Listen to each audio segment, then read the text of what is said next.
Well, the sun's back out for now, and the garden's looking really awesome. Wow.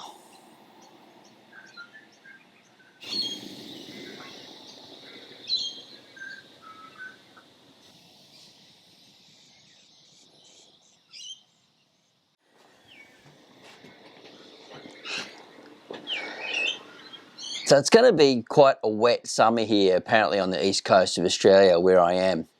But there's still going to be some really hot temperatures. And I'm really lucky because I live in on the border of sort of temperate subtropical, and I don't get too many temperature variations for worm farming. But today I want to share something with you because I got a comment in one of my videos about temperatures and regarding temperatures, and I know that most people around the world have got different fluctuating temperatures. So here's what I want to share. I don't have any awesome B-roll to go with this type of video, but I can share my knowledge in this area and what I believe may help you.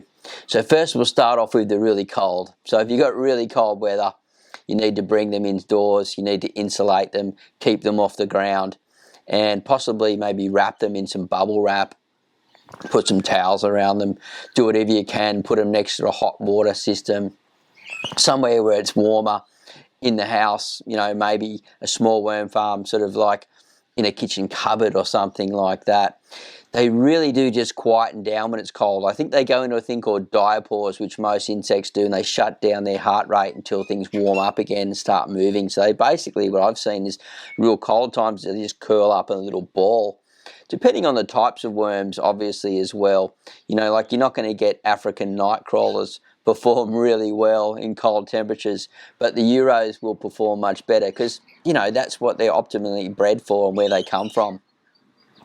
So what I do is I keep mine in the shade pretty much most of the year, but I do move them around just a little bit in certain times of the year. And in the cooler times, I give them a little bit of morning sun, just, a couple of hours, just to warm them up and give them a bit of a breather so they warm up through the day and then start moving around and feeding. Because if they're not feeding, they're not producing any compost castings for you. But, depending on the temperatures, we're not going to let that bother us, right? We're going to try and worm farm as best we can through the seasons that we have.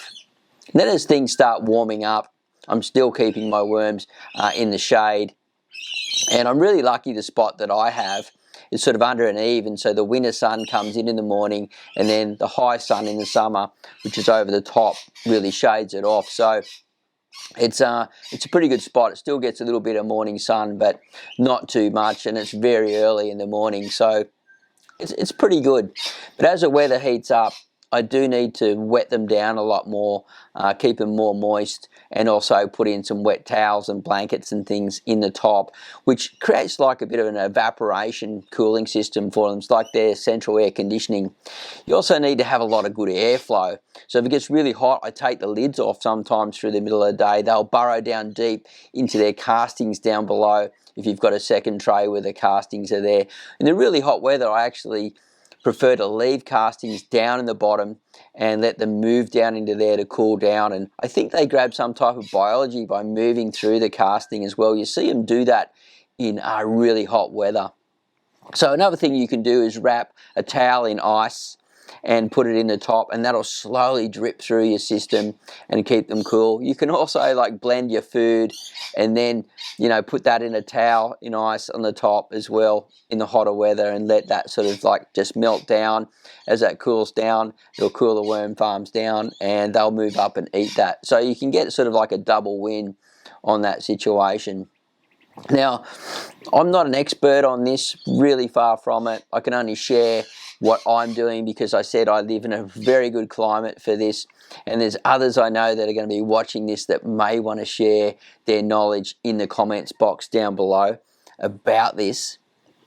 For me, just to cap it off, I'd really love to hear from you guys about what you think and what you're experiencing with this and what you can share, your tips and tricks. And just keep watching my gardening show here on Marty's Garden. The stories, there's a mozzie, must be the rain. The stories coming out, and my organic gardening tutorials in here. I think you're going to learn a lot from companion planting, small space gardening, and worm farming, and like a small space permaculture system that I have here that grows a lot of food organically, pest and chemical free. And I do it all using worms, and you can go into the course Starting a Worm Farmer Beginner's Guide, which is inside the YouTube members area now, and it's an awesome course. You can also do Starting Organic Seedlings, a Beginner's Guide, which is in level 2 and 3 now. So the videos are right through all levels. You just get more as you sort of like progress up. So if you're in level 3, you get every video that there is. I think there's probably close to 50 1 to 2 minute videos about worm farming and then using the worms to grow amazing seedlings and plants. So hopefully you're enjoying the videos and you're getting a lot of value out of them. Christmas is coming up soon, and so if you're not going to watch this, I mean, how am I going to say this? It's a belated Christmas, so if you're going to be tuning off the YouTube thing for a while, then I wish you a Merry Christmas, but I will have more videos coming up in the very near future. You have a great day, happy gardening, and we'll see you at the next vlog, video / story real soon. Bye for now.